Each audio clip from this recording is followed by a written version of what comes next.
What's going on, YouTube? I'm Carlos, and this is Joe. What's good? And welcome to another episode of DeadStock Culture, where we sit back and we talk about urban necessities, fashion, and it's all around just hip shit. So if you didn't know, today is going to be our episode about checks versus stripes. And I know what it sounds like. It sounds like this one's better than the next one, or I'm just sitting here and trying to sway you to choose. But actually, stripes is better than checks, but we're going to talk about it right now. This guy. But you know, I mean, both brands have iconic silhouettes. One is more focused on the soul of fashion, and in my personal beliefs with the checks, it's transcending into a more technological aspect of the fashion game. But sometimes we don't like to be trendsetters. Sometimes we like the old school, simple, but you know, not too flashy. That's why I love my stripes. And you know what? I'm not a hater, but once you start digging into the weeds of the checks, you can't help but just admire iconic silhouettes like this Jordan 11. I mean, this is one of those shoes that once you put your feet in, the game truly begins. And I'm not just talking about on the basketball court. I'm talking about just the whole fashion aspect. If you have this on your feet, there's no way for somebody to not notice or understand what this is. You could be all the way in fucking Zimbabwe with this shoe, and they're gonna be like, Jordan 11? I mean, it's just that type of shoe. Like, this shoe was supposed to come out this year, like the end of this year, literally between November and December. I seen Jason Tatum. Jason Tatum had a custom pair of these, and the hype just went through the fucking roof. With this shoe right here, anything's possible. Literally. I mean, it's cute. You know, ain't no 13s or anything on the 4th, but I will put it on if I'm gonna scuff some shoes around. You know what? Speaking of you saying that about 4s and 13s, those are some really underrated shoes, man. I love them. That would be the only pair of Jordans I would ever buy. Very comfortable shoes, man. 4s and 13s all day. Like, I wish they would go back and, you know, the mellow ones. Mm-hmm. The mellow ones is black and gold. I wish they would actually redo that shoe. And I'm telling you right now, heads are turning. Yeah, but you know, mellow ain't hot anymore, so. It's still iconic. See what I did right there? It's still iconic. Still iconic. So, I mean, between checks and stripes, what was your first pair of shoes? Did you get you a pair of Adidas before you got Nikes, or did you actually get some Nikes before you got your Adidas? I always got Nikes before I got Adidas. You know, it wasn't in my budget because I didn't buy them.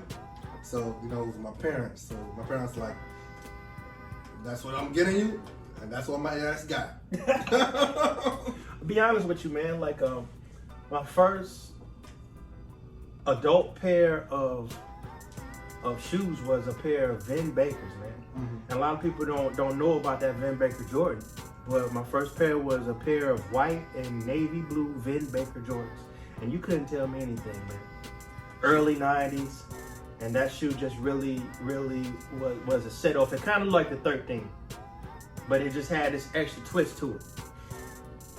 See, my game shoes, though, was the And ones. I don't know if you remember the And ones. I remember the And ones, man. Those were some really good game shoes. Yeah, my high school, man, we had a whole team, man, just had some black And ones, bro.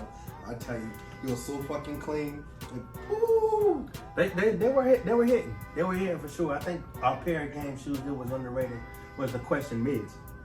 But see, we ain't gonna go to And One. We ain't gonna go to Reebok. Our main focus is checks and stripes today. And where you gonna go with first? I guess I'm gonna go to Adidas for the fashion aspect. How they transcend what sneakers altogether. So I'll go here with this box right here. You probably don't know what this box is, aren't aware of this box.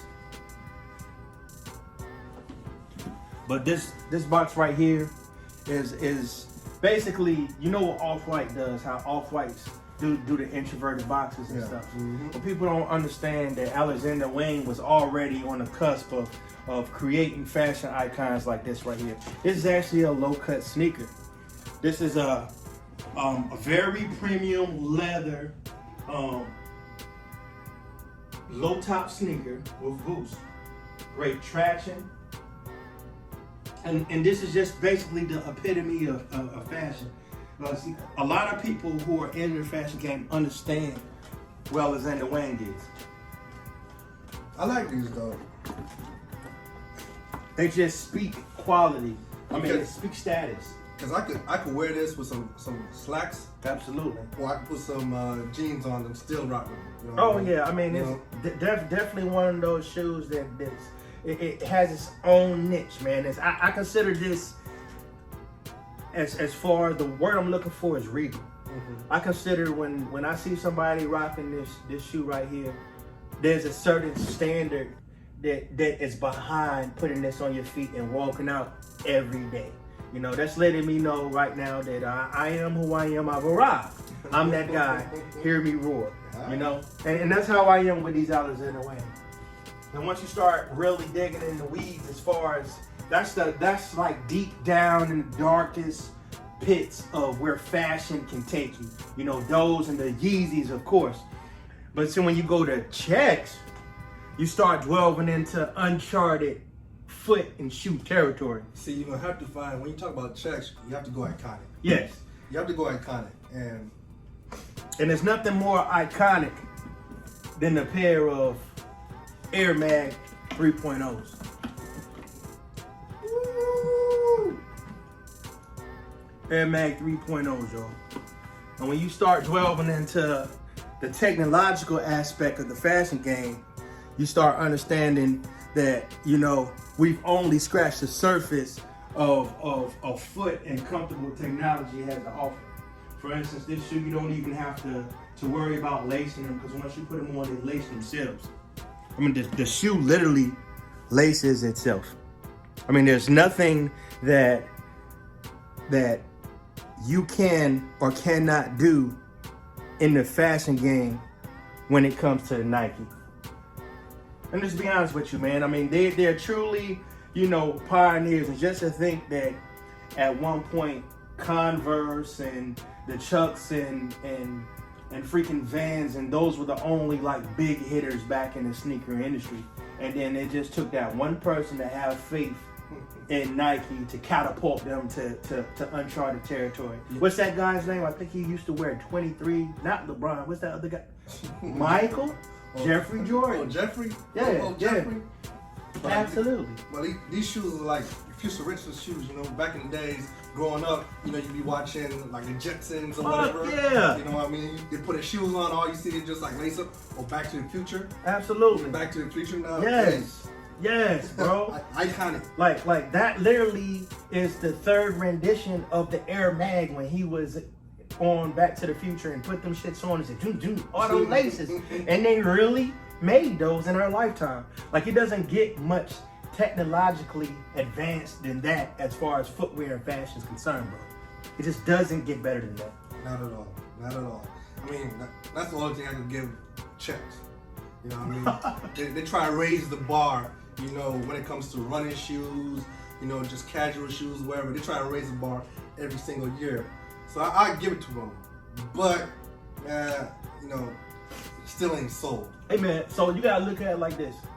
You have to set the standard. You have to initiate the trend. And then when you initiate the trend, then only then can you stand out in the fashion wear.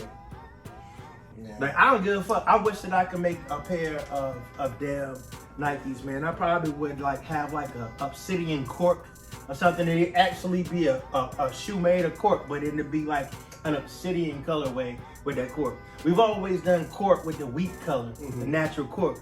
But who's dyed the cork into like an obsidian colorway? Shit will be clean as hell, man. And you should go work for the sales department. They wouldn't they wouldn't hire me, man. They'd fire me or wouldn't give me the job, then come out and use my damn idea, bro. Guarantee you. Did you watch that movie with what's his name? The Ford and versus Ferrari? Yes, man. You'll be like Ford, you'll be like, hey, look. we got too many hands in the pot. Ain't that crazy? Like, man, it's something else, man. You know, that's how the industry is, man. Want to be innovating, and then behind the scenes, the other one is doing exactly what they said they weren't going to do, man, in the fashion industry, man. And that just goes to show, man, it's just like simple little treasures like this, man. We just was talking about Michael Jeffrey Jordan.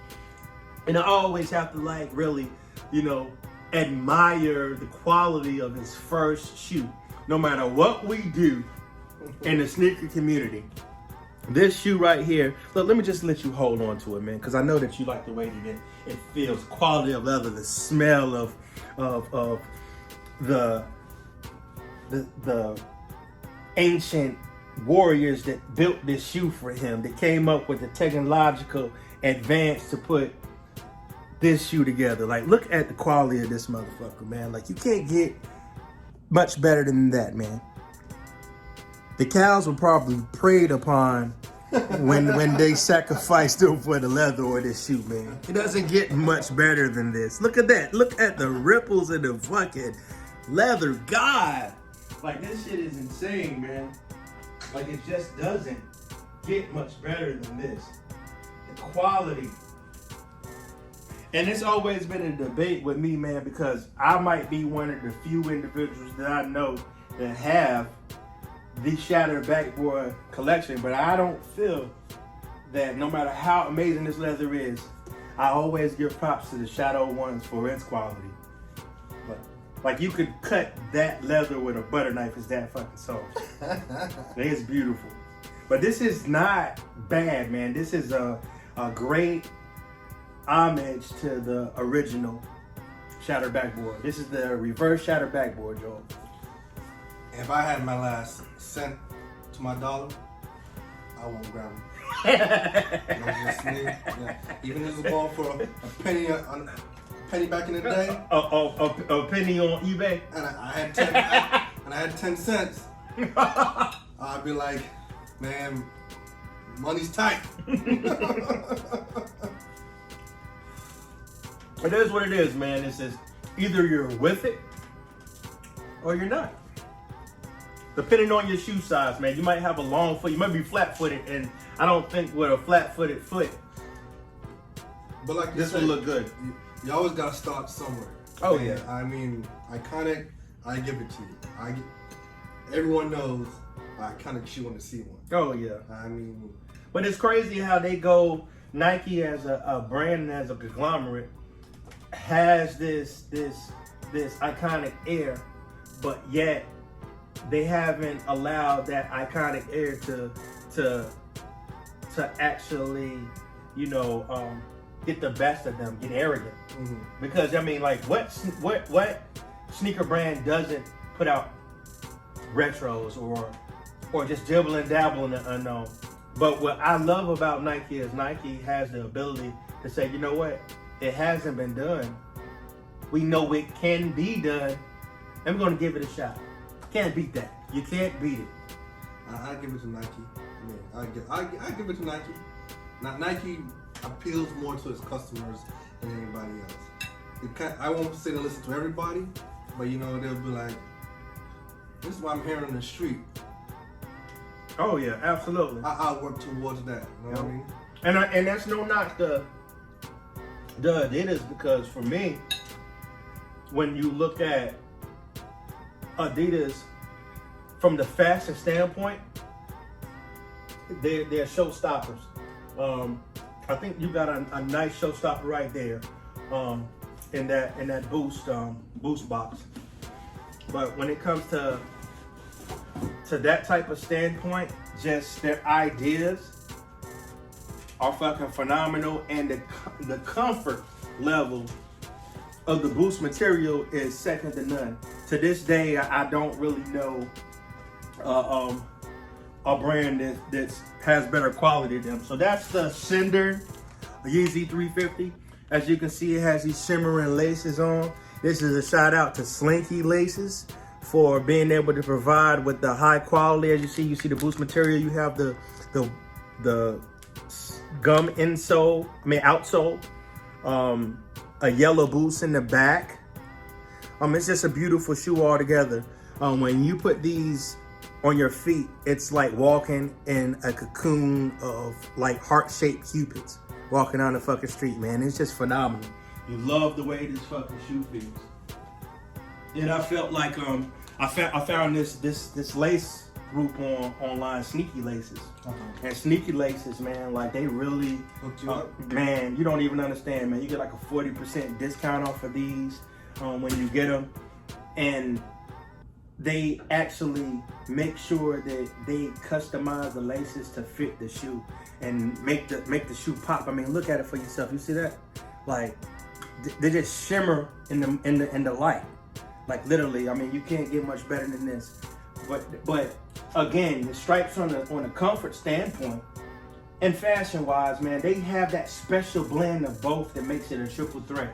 You could tell it was built for comfort. Absolutely. It was built for comfort and also style. Oh yeah. It's like, okay, yeah, you know, I want you to be able to walk around these all day and not complain about it. Yep. And still look fire. Turn heads, yeah. like yo, what is that, son? But that's all about it, man. So, you know, whenever you have shoes like this, man, you want to make sure that you do the right thing by your shoes, man. You want to use crepe. You want to make sure that if you have a shoe that is a suede, you better make sure you hit it with a nice little crepe spray or whatever. So when you hit it with the crepe spray and you get stains, you know, like me and my guy over here eating a little cheesecake with strawberry topping. If you get some strawberry topping on it, you don't want to be like, oh man, it ruins your whole day. You want to make sure that it's able to be just a temporary stain that falls off from the protection of crepe gives you. And if you want to dig deeper than that, you know, some people, man, it's just a certain pair of shoes that you wear every day. Like, to be honest with you, like I'll wear a pair of Zoom Rookies every day of the week. But when I'm wearing my Zoom Rookies and I'm out here and getting that traction and heat, I want to make sure that I put a crepe peel in there so it refreshes the shoe and it don't smell like Leo cat smell. You know what I mean? You don't want to have heat wave inside the feet. Not at all. So, you know, just be cognizant of that. Like you take care of your body, you gotta take care of your shoes. Oh yeah. Mama used to say, man, if your feet dirty, your ass dirty. Words to live by. But when you go to check bunch of stripes, man, I'll give it. I'll say they basically even to me personally, man. And that's just for me from a fashion aspect. They both have their pros and they both have their cons. Like I feel like for Adidas, they have iconic silhouettes, but they can produce more of those iconic silhouettes a little more. Like give me some more throwback enemies. Do more with the boots, or the ultra boots. Things like that, man. To the viewers, you go ahead and vote. Choose which one you think is more iconic. Would you say stripes or you say checks? Alright, go ahead, you know, in the comments, let us know what you think is better. And again, yo, this is DeadStock Culture. Please like, share, subscribe. This is a new channel, and we're doing everything we can to try to boost the channel and to make the viewing experience better and to improve the viewing experience. We want to make sure that we're going into topics that you're looking for, that you're thinking about. If you got some ideas, shoot us an idea in the comment section. And we appreciate your views. Thank you very much. This is DeadStock Culture. We out.